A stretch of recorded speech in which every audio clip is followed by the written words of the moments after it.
So we've diagnosed osteoarthritis. We've done a physical, we've gotten radiographs, we've done a targeted approach and injected a joint. Is that going to cure it and solve it? No, we're going to try to improve it. Right? We talk about a multimodal approach to these. So once we've injected the joint, it depends on what injectate we put in. Right? When do we expect to see results?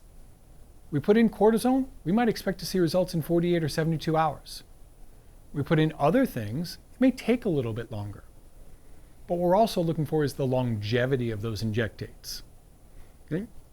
The process of sedating and injecting is the same no matter what injectate we use. So we want to try to find things that have longevity so that we don't have to sedate the dog 2 or 3 or 4 times a year. Okay?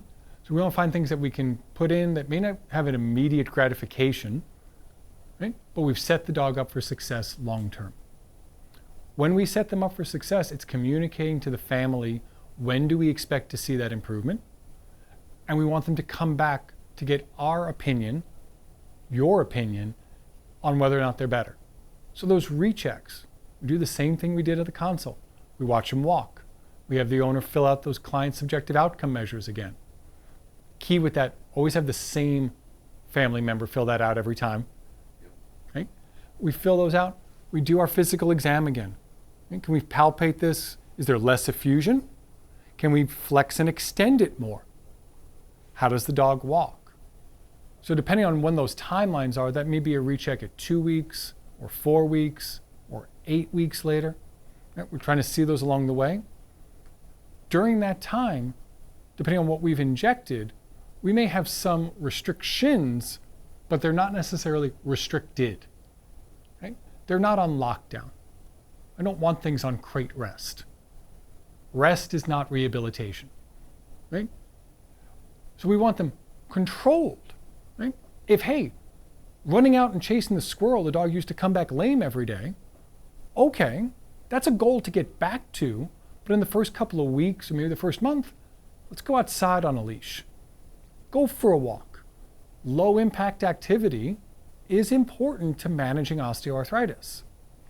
So high impact, running, chasing, tug of war, yeah, those are the things we're restricted away from early on, but we want to get back to. Depending on what injectate we've put in, we send that dog home that same day. I usually want them quiet for 24, 48 hours. And they're going to be walking out the hospital from sedation, but they may want to go home and take a big nap. Right? Some injectates may cause some soreness in the joint in the first couple of days. So we want to give a period of time where they're still maybe on their anti-inflammatory drugs. Maybe they're putting an ice pack on those injected joints in the first couple of days. But now we want them walking. This comes back to that One Health perspective. If you had a family member, I've had a couple of family members that have had joints replaced or joints, and before they had their joints replaced, they had their joints injected.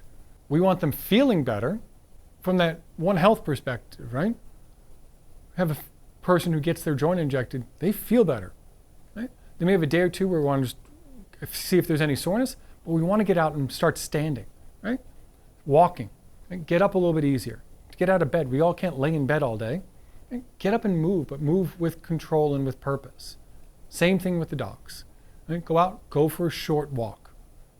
If they couldn't walk 10 minutes before you injected them because they were so painful, okay, can they walk for 3 or 4 minutes? More people are working from home. I'll remind them to, hey, just get your dog up every hour or two. Stand, make a loop around the kitchen or their backyard, and come back in. Those small steps still count. And when that dog is fighting gravity, because that joint feels better, it's standing up more, just standing, right? We're engaging those muscles. We're giving that dog a chance to stand and be a little more comfortable. You start to build that up. We expand walks about 5 minutes every week, right? And we're checking them again that we see success, and we start to build back towards strengthening. That multimodal approach comes from a home exercise program. So we bring them back at, let's say, a month or 6 weeks, maybe even earlier. Hey, they're comfortable. Here's 2 or 3 simple exercises to go and do more.